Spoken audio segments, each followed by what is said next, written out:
Fala, minha galera! Nesse universo que é a comunicação e o marketing, vamos contar para você toda a verdade por trás dos bastidores do mundo real da área de marketing. Tretas, sucessos, acertos, fracassos, com dicas de quem sabe o que faz e não esconde o que não é para fazer. O Mega em Off é o oferecimento da Mega Comunicação Estratégica, agência 360 que atua com soluções inovadoras para conectar grandes marcas ao seu target, gerando excelentes resultados.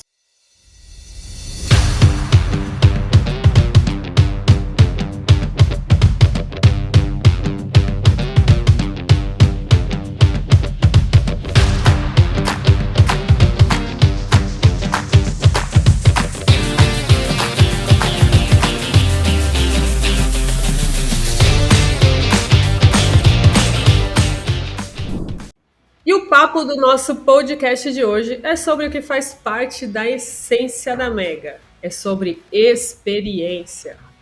Vamos falar como transformar interações comuns em experiências extraordinárias. Adorei esse tema, gente. Muito bacana. Eu sou o Beto, owner da Mega Comunicação Estratégica. E eu sou a Gabi Gonçalo, Head of Growth da Mega. E esse daqui é o Mega em Off. Então, pessoal, prepare-se para mergulhar agora no mundo da experiência do cliente, com o nosso convidado especial, ele, que tem uma paixão inabalável por transformar interações em memórias inesquecíveis. É um verdadeiro entusiasta no campo da experiência do cliente. Ele tem mais de 14 anos de expertise que vão desde a consultoria estratégica até a implementação e prática. Ele é um defensor fervoroso da ideia de que cada ponto de contato com o cliente é uma chance de criar magia, e suas ideias inovadoras têm iluminado o caminho para muitas marcas de renome. Já construiu vários cases de sucesso e passou por grandes marcas como Docol, FGM, Farmácia Catarinense, onde deixou um grande legado, e eu posso falar que eu acompanhei, é verdade. E hoje faz história junto ao Tech, na Jubarte Design de Negócios, no qual é fundador.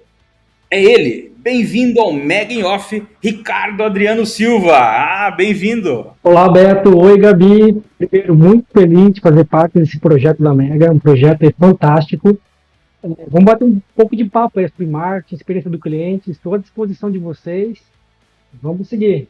Muito legal. E sempre lembrando, né? A gente tem que falar o que não está no livro, né? Os bastidores, que é o que todo mundo quer saber, né? Então, vamos lá, cara. Ricardo, o CX, né? A experiência com o cliente. Como é que você explora essa metodologia?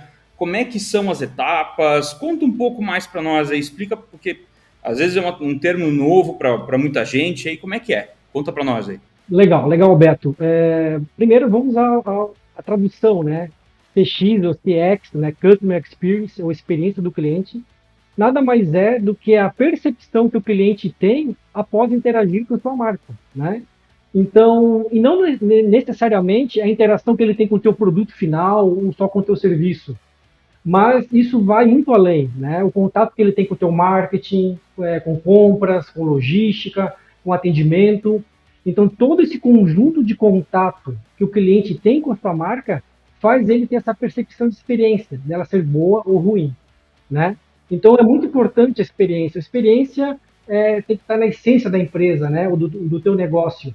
Tem que estar no DNA, na cultura.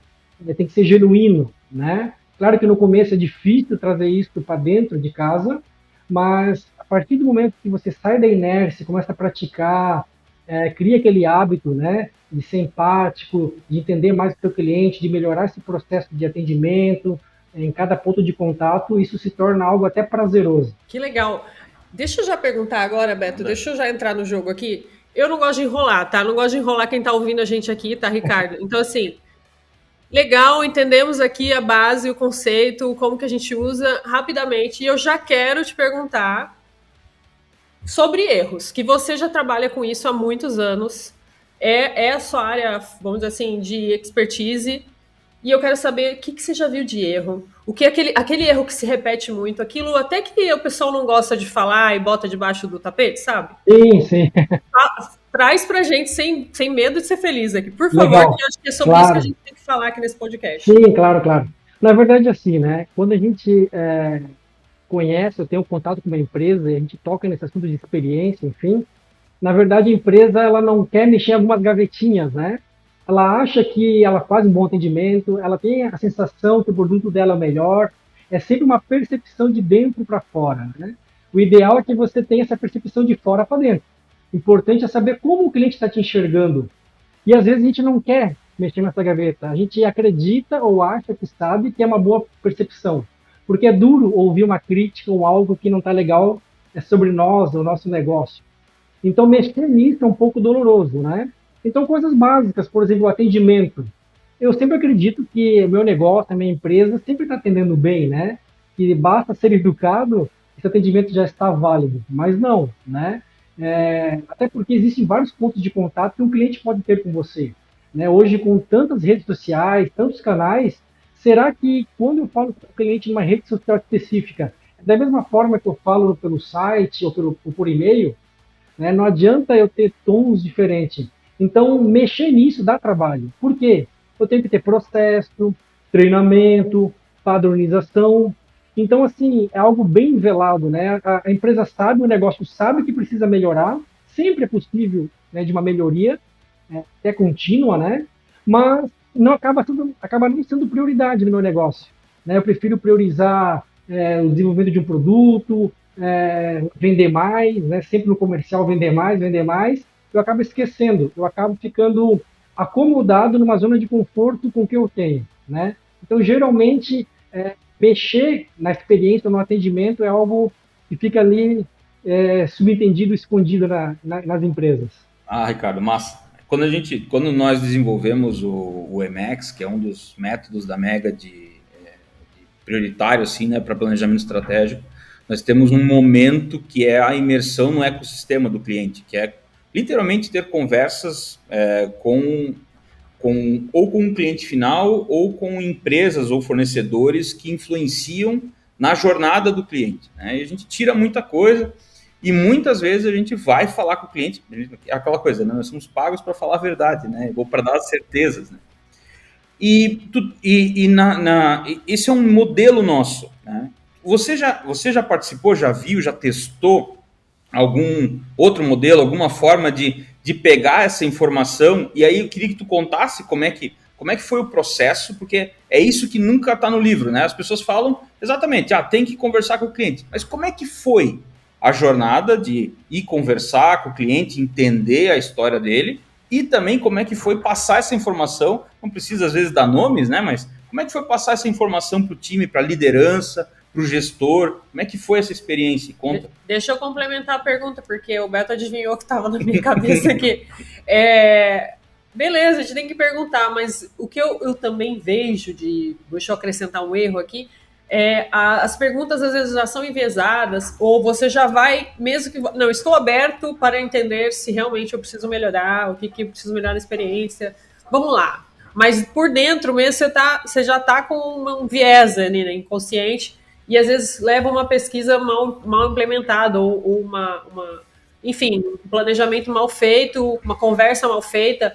Então, a gente tem o nosso método aqui, mas o que é usado mais, assim? O que faz para fazer isso funcionar? Porque, o que eu mais escuto, eu já conversei, meus clientes estão felizes, a nota tá boa. E aí a pessoa tem uma resposta que talvez não seja verdadeira. Não, legal, boas perguntas. Bom, tem vários assuntos aqui. Primeiro, eu digo que é a observação, né? Primeiro você tem que observar o teu cliente de forma genuína, assim, captar, tentar entender. O primeiro erro, ou uma forma errada que você tem de mensurar isso, ou observar o que o cliente está pensando, qual a opinião dele, é você mesmo perguntar para ele, né? Porque quando eu mesmo faço uma pesquisa para saber sobre o meu negócio, eu já estou induzindo a ele falar aquilo que eu quero ouvir, né? As minhas perguntas já têm um tom diferente. Então, primeiro, terceiriza isso, ou contrate uma pesquisa, ou faça algo que não vincule, né, diretamente com o teu negócio que você está perguntando, para ficar algo bem isento e dar uma liberdade de ser mais fiel à opinião do cliente. Né? Então, começa por aí. Né? Tentar misturar isso, não de forma muito direta, você perguntando, e sim de uma forma contornando para que o cliente fique mais à vontade. Porque quando você pergunta, às vezes o cliente ele não está à vontade a falar a verdade ou aquela dor que ele está sentindo tanto ali, né? Ele vai dar uma volta, ele vai contextualizar, enfim. E outra coisa, eu preciso investir em tecnologia, preciso investir em processo, eu preciso investir em dados, né? Então, ter um CRM, fazer um NPS, uma pesquisa de satisfação em todos os pontos. Será que minha entrega foi boa? Será que meu atendimento foi bom? Começa a avaliar. E também tem um paradigma, né? A gente sempre acha que para fazer uma boa experiência eu preciso investir muito, né? Eu preciso ter um CRM muito encorpado, eu preciso ter tecnologias avançadas. Tenho uma notícia boa para quem é pequeno ou médio empreendedor. Quanto menor você é, mais fácil é você causar uma boa experiência. Porque quando você é pequeno, você tem ali 5, 10, 20, 30, 50 clientes. Para eu saber o que esses clientes estão pensando, né, como ele age, observar ele é muito mais fácil. Com o Excel, eu posso fazer esse controle, né, eu posso anotar no caderninho ali em paralelo. Né, quem não lembra assim, de pequenos negócios que você vai comprar, a pessoa marca a sua data de nascimento, depois te manda ali uma mensagem. Então, quando você for evoluindo, você vai agregando, né, vai trazendo tecnologia, novas ferramentas. Existem inúmeras ferramentas gratuitas no mercado. Então, você vai trazendo corpo, né? Você tem que passar isso para um outro olhar, né? Não diretamente o seu, porque você acaba induzindo as respostas do seu cliente. Então, tenta trazer isso de uma forma genuína, né? Contrate alguém ou destina alguém um pouco mais imparcial para realmente ouvir aquilo que muitas vezes você não quer ouvir, né? Você consegue, você teve experiências aí nesses 14 anos de história tua, Docol, FGM, Farmácia Catarinense, então agora no Grupo Altec aí e tal, você teve empresas que focaram no B2B e tem empresas que focaram no B2C. Você consegue fazer uma diferenciação desse tipo de análise, desse tipo de percepção da técnica, ou você acredita que a técnica é muito semelhante mesmo? Bom, um pouco dos dois, né? Quando é B2C, eu tenho bem claro quem é meu indivíduo, né?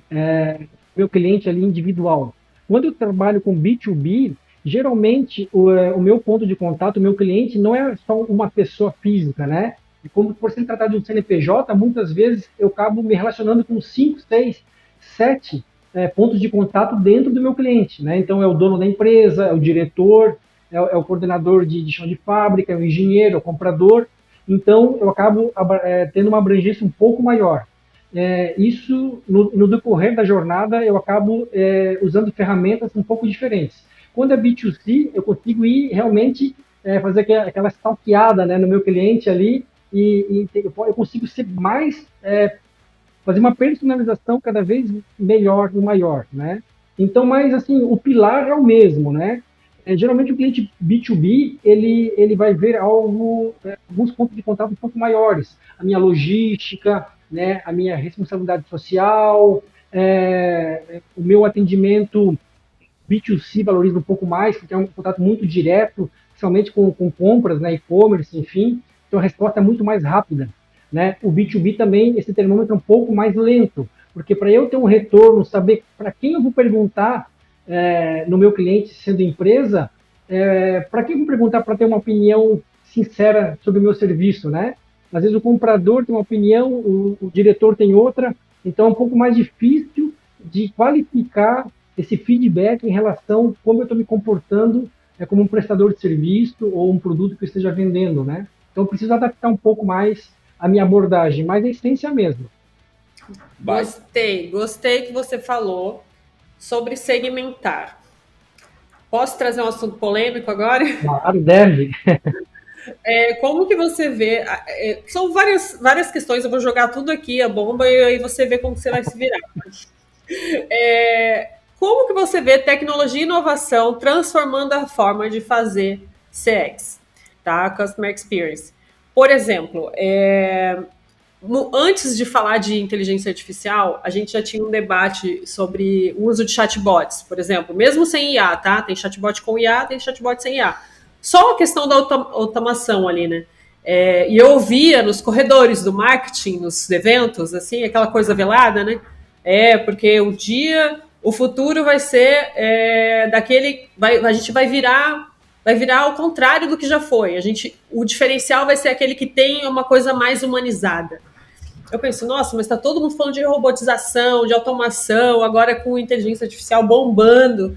Então, eu fico pensando assim, por que se fala isso nos corredores? Tem alguma fundo de verdade nisso tudo? E realmente, a gente fala tanto em segmentação no marketing, a gente fala tanto em ser data-driven para fazer comunicação direcionada, e isso para a experiência em toda a jornada do cliente é super importante. Mas e aí? Até que ponto é bom? Até que ponto é ruim? Como que você vê toda essa história aí do uso de tecnologia e nessa melhoria e às vezes piora na experiência do cliente? Legal, boa pergunta, Gabi. Bom, a tecnologia, né, ela veio para ficar, não tem como fugir disso, né? E a tecnologia ela é exponencial. Cada vez mais ela acelera e tem muitas, né, novidades e algo absurdo, né? Vide aí a inteligência artificial que até 6 meses atrás estava iniciando, agora deu um boom e elas estão cada vez mais sofisticadas e interativas.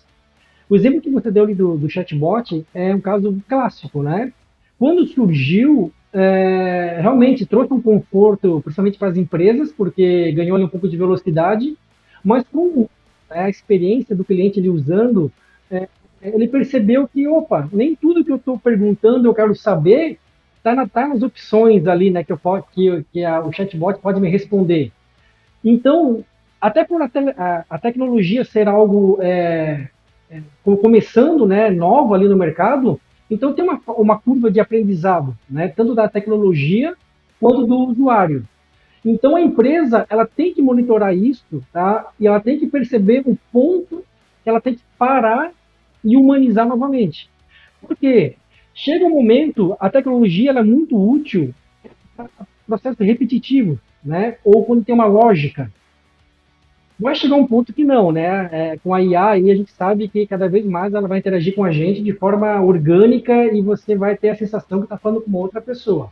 Mas ainda nessa transição. Então você tem que observar se todas as dores, né, aqueles porquês, todas aquelas dúvidas que o cliente quer tirar com você, tudo que ele quer perguntar, todos os pontos de interesse está contemplado, né, nessa automação. Geralmente não está. Então use essa automação para responder aquelas perguntas básicas, para dar uma introdução, porque muita coisa você consegue automatizar e ganhar um certo tempo. Mas em algum momento você tem que humanizar. Isso gera muito valor, né?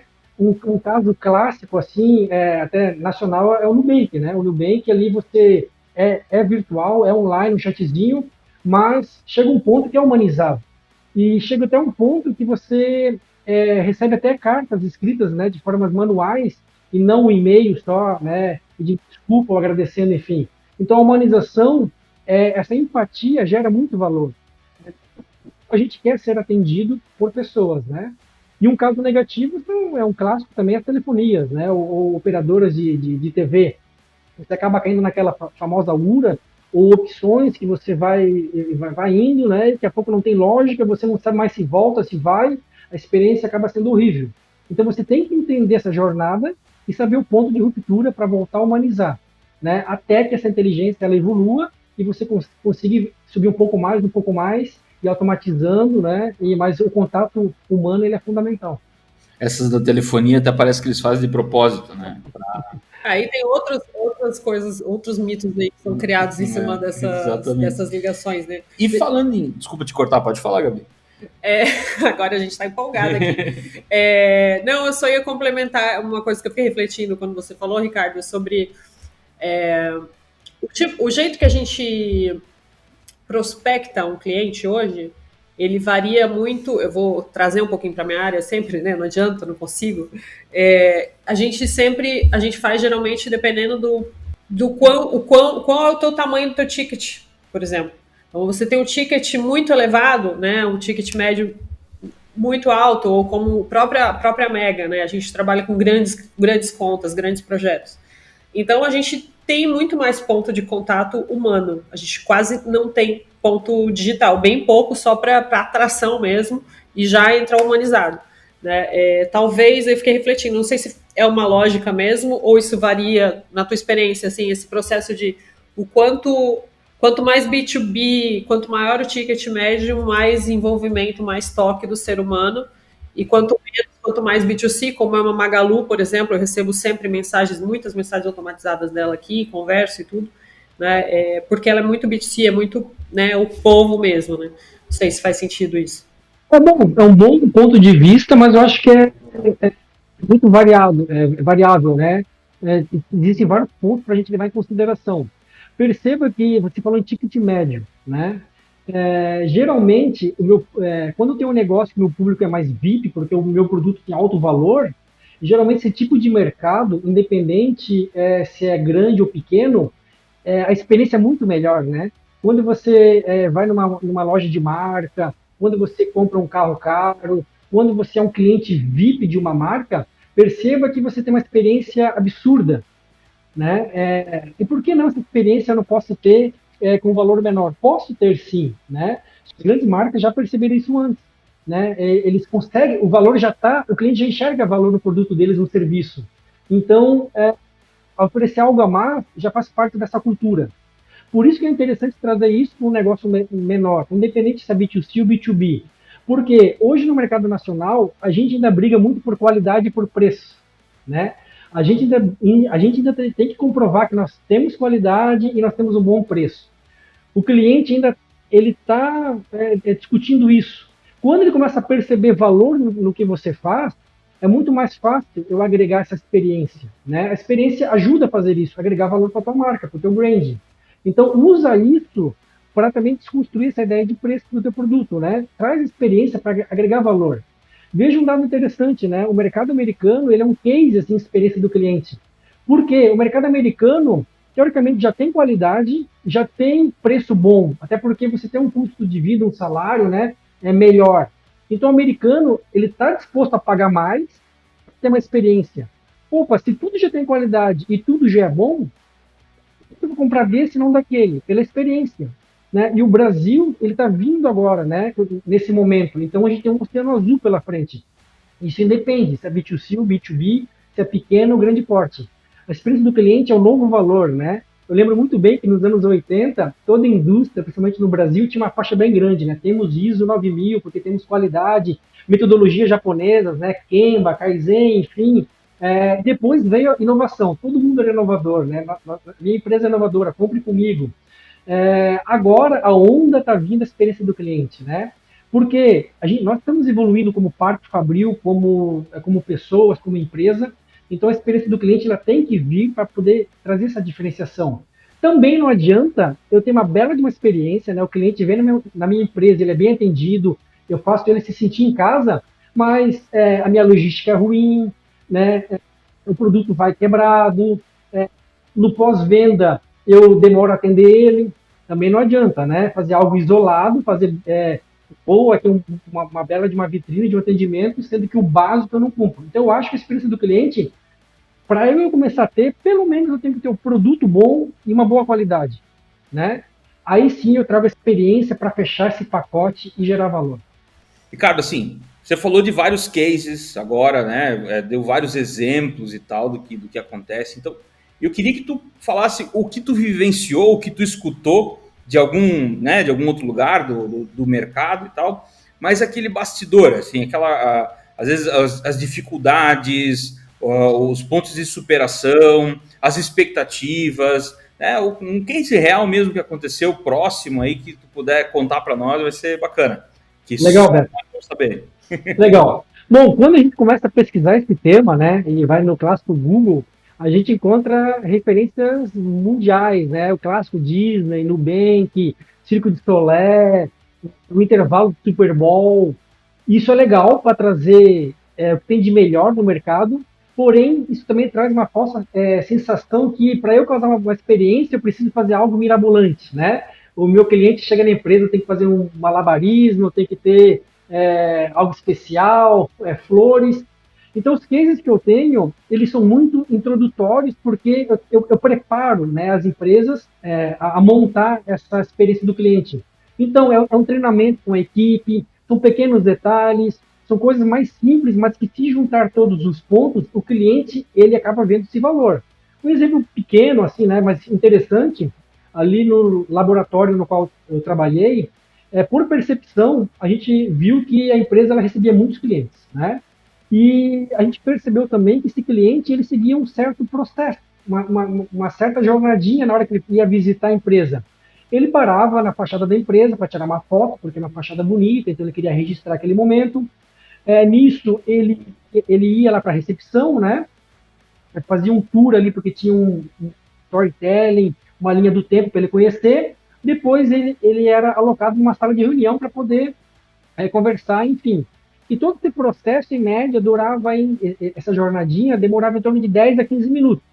O que a gente pensou para poder melhorar um pouco mais a experiência do cliente? Quando ele tirava foto lá na frente, né, que alguém do marketing tirava para ele, rapidamente eu já mandava essa foto para uma gráfica rápida. Essa gráfica rápida já imprimia no papel fotográfico de alta qualidade e me entregava. Eu já pegava essa foto, colocava dentro de uma caixinha já pré-preparada, né, com um bercinho, com uma amostra de um produto do laboratório, e já deixava dentro da sala de reunião antes mesmo dele chegar. Quando o cliente demorava esses 10, 15 minutinhos e chegava na sala de reunião, ele via uma caixinha, né, para cada um que estava ali visitando, ele abria, ele via já uma foto que ele acabou de tirar, e atrás uma dedicatória, né, bem-vindo, muito obrigado por ter vindo aqui nos visitar, aquilo já encantava, os olhos dele brilhavam. Então são pequenos gestos, veja que o investimento é pequeno, porém o que se exige? Muito treinamento e muito esforço ali, né? E isso, muitas vezes, ninguém quer mexer, ninguém quer fazer, né, esse algo a mais. Né? Eu já estou agregando com bom atendimento, sendo educado, levando um café. Mas esse detalhe a mais exige um pequeno esforço ali. Né? Então, essa iniciativa, sair dessa inércia e fazer, é um pouco mais difícil. Pegando um case assim também que eu vi, que é muito legal, né, para trazer, de um supermercado lá na Holanda, no qual, né, a Europa, o país holandês tem muitos idosos, eles perceberam que no caixa ali dedicado, né, à terceira idade, havia uma demora normal, né, porque o idoso ele é um pouco mais ali, devagar, entendimento, ele gosta bastante de conversar. O que esse supermercado fez para gerar um pouco de valor para esse público? Eles colocaram uma operadora de caixa mais comunicativa, justamente para conversar mais, sem pressa, passar um produto, conversar, falar da família, né, gerar um valor, porque tem muitos idosos que estão sozinhos, né, e também, consequentemente, eles colocaram bancos na fila para que os outros idosos pudessem sentar e esperar. E automaticamente eles conversavam entre eles, né, então virou como se fosse uma mini pracinha ali na fila de espera. Então, só pelo fato de observar o teu cliente, né, você consegue trazer soluções bem bacanas e criativas que, somando todos esses pontos, o cliente percebe esse valor na tua marca. Ô, Ricardo, o Beto estava pensando aqui, quem que vai imaginar que é na contratação, no perfil de contratação que você vai mudar a experiência do cliente, né? Muito louco. É verdade. E assim, aí você deu os exemplos, aí me veio na cabeça, assim, que foi muito legal, porque você trouxe algo que não é o mirabolante, né? Quando a gente pega exemplo Disney e tal, hoje eles são extraordinários, mas eles fazem isso há muitos anos, há décadas. E aí eles vão aprimorando essa rotina há décadas. Então é difícil comparar. Mas é legal quando você traz essas experiências dos pequenos gestos positivos. Vou dar um exemplo nosso, de um cliente nosso também, não vou citar o nome, mas ele tem 20 mil funcionários, ele tem um certo turnover e tal, porque é fábrica, todo mês entra pelo menos 100 pessoas, né? Então tem entra e sai de pelo menos umas 100 pessoas aí todo mês. E eles têm um processo de onboarding dessas 100 pessoas. E o cliente, ele queria melhorar isso, ele queria melhorar essa experiência do onboarding, porque qual foi a dor dele? Ele falou assim, as pessoas não prestam atenção, a gente tem que ficar repetindo, depois que a pessoa entrou, a gente tem que falar mais 1 mês, 2 meses, 3 meses, porque parece que ela não captou a ideia. E esse onboarding, ele é um onboarding complexo, que leva aí uns 3 dias, e envolvia 6 pessoas do time. E ninguém sabia como resolver. Né? E aí nos contrataram para esse processo. E o que a gente fez? Primeira coisa que a gente fez, falei, posso fazer o onboarding? Imagina a burocracia que foi para fazer o onboarding de um não contratado, né, que era um terceirizado e tal. Ninguém nunca tinha pedido isso. E nós pedimos, eu quero fazer o onboarding. E fui eu coincidentemente, fui eu e um dos criativos para a gente vivenciar como eram esses 3 dias. E aí a gente entendeu o que aconteceu, por que as pessoas não davam bola, não prestavam atenção. Porque as apresentações eram todas repetidas. Olha só que coisa engraçada. Ninguém combinou o jogo das apresentações. Então, apresentavam 6 pessoas durante 3 dias e os primeiros 20 minutos da apresentação de todo mundo era contando sobre a empresa. A empresa é isso, a empresa faz isso, a empresa faz aquilo, só que ninguém se combinou. E aí a gente fez, né? Tinham outros pontos também que a gente orientou a entrada, para a entrada ser uma experiência legal, para quando a pessoa está começando, né, uma jornada nova, um trabalho novo e tal, independente da área que ele vai, é muito legal você ser bem recebido, né? Tem uma pessoa já te esperando, o teu nome já ali, a pessoa está num momento novo da vida dela, né? E aí nós reduzimos essa experiência de onboarding de 3 dias para 1 dia, porque reduzimos um monte do conteúdo e tal, deixamos mais objetivos. Fizemos uma pesquisa com as pessoas no final de cada um desse onboarding que nós fizemos uma pesquisa, entender o que elas tanto percepção de absorção de conteúdo, quanto também o que ela faria de melhor, o que ela esperava, o que ela imaginava. Independente da simplicidade da pessoa ou do nível de experiência mais evoluída, todas falaram e deram insights muito legais. Então, o que fez a diferença? Nós participarmos da experiência, sabe? Então, eu acho que isso também é uma coisa que você falou aí no meio do nosso papo. Isso é uma coisa que as pessoas acabam não fazendo, acabam achando que, poxa, é assim, é dessa forma, né? E ninguém faz a experiência. É um fantasma, né? Um consumidor fantasma e tal. Vai lá e faz, né? Essa experiência, e foi muito legal. Foi um baita case. De algo pequeno, tudo bem que é uma coisa que envolve 20 mil pessoas, né? Mas é algo pequeno, uma situação pequena, mas que funcionou muito legal e deu muito certo, né? Então, eu queria fazer um gancho aqui. Você falou em onboard, é fantástico. O onboard é o primeiro passo para uma empresa conseguir a experiência do cliente, porque o teu funcionário, o teu colaborador é o teu primeiro cliente. Se você fazer um bom onboard, a pessoa já entra encantada, porque está na cultura da tua empresa, é muito mais fácil ela replicar isso quando atender um cliente.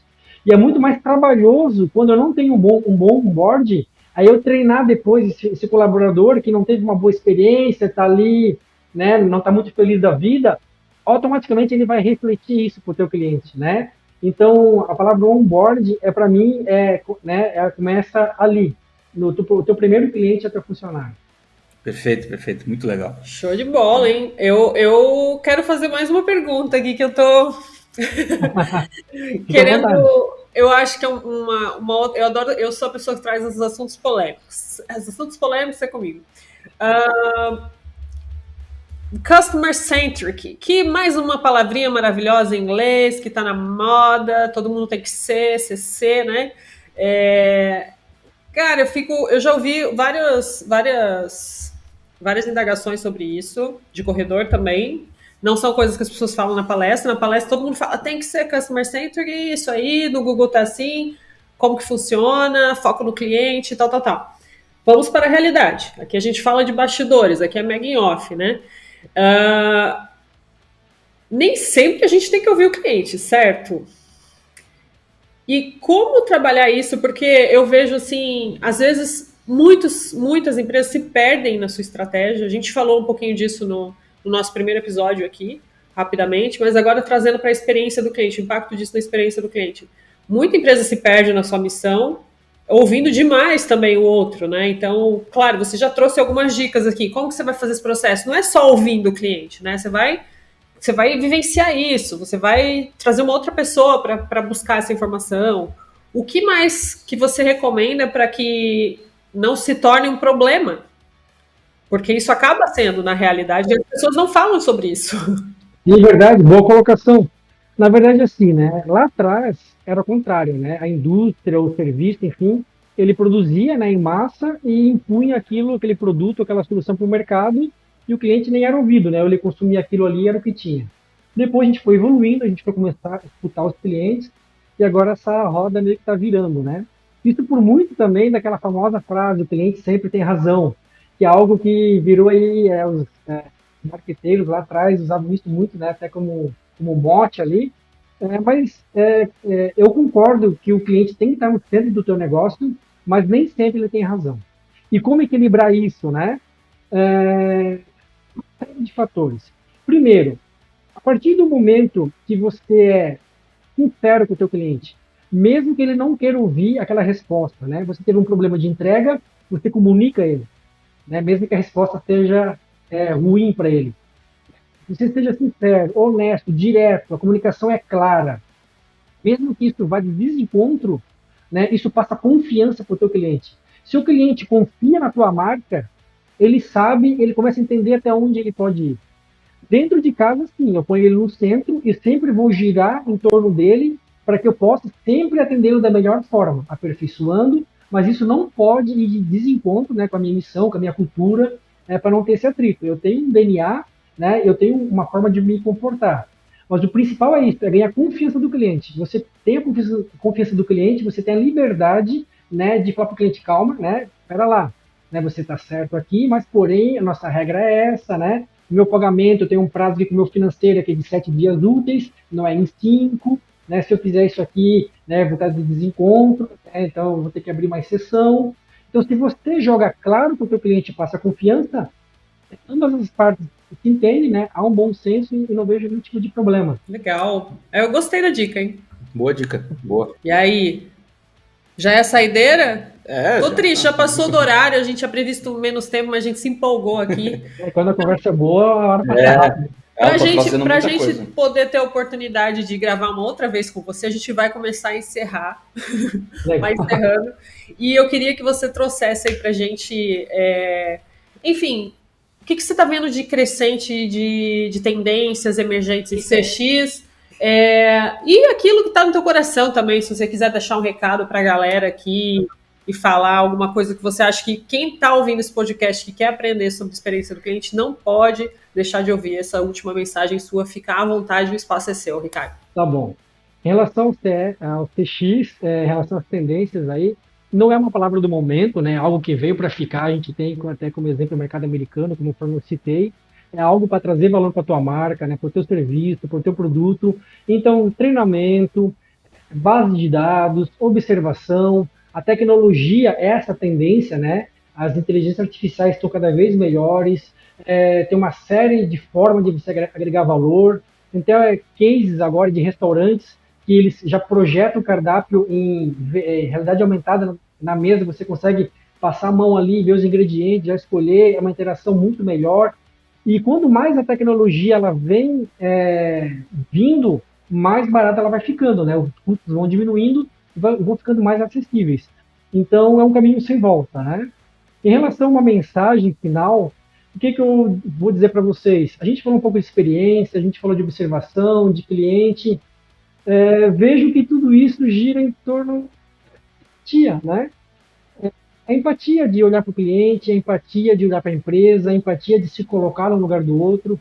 A gente sabe que a gente vive em alguns momentos muito radicalizados, né? A gente não quer saber da opinião do outro, a gente não se importa. Se alguém pensa um pouco diferente, a gente já fica um pouco descontente. Então, o recado é: vamos ser um pouco mais empáticos, vamos se colocar no lugar do outro, vamos entender a dor, né, do outro, do cliente, do vizinho, do amigo, da esposa. E é isso, né? É um pouco mais de jogo de cintura, bom senso. Eu acho que isso a gente vai conseguir um negócio melhor, vamos ser vistos com bons olhos. E acho que empatia é a palavra para fechar aqui o episódio, que é a palavra-chave. Que legal. Adorei essa mensagem final, Ricardo. Vamos desenvolver a empatia aí para ter clientes mais felizes. E uma coisa que também que reforçando o que ficou muito claro aqui da tua mensagem, de toda a nossa conversa, não precisa complicar, não precisa fazer nada mirabolante, vai no detalhe do detalhe que você vai fazer grandes transformações. Menos é mais, muitas vezes menos é mais. É mais, adorei. Obrigada, Ricardo, foi maravilhoso a sua participação, espero a gente poder contar com você aqui em outros temas, que eu sei que você também é fera em vários outros temas, e muito, muito obrigada. Então eu queria agradecer novamente o convite, parabéns pelo projeto da Mega, é um projeto maravilhoso, né, esse canal para a gente poder falar um pouco mais de marketing, mercado, CX, design de produtos, né, tem tantos outros assuntos bem legais para a gente discutir. E parabéns pelo projeto novamente. Minha galera, hoje a gente viu que na prática a teoria é outra. Para saber mais é só seguir o @Mega Experiência nas nossas redes sociais e acessar o nosso site. Até a próxima!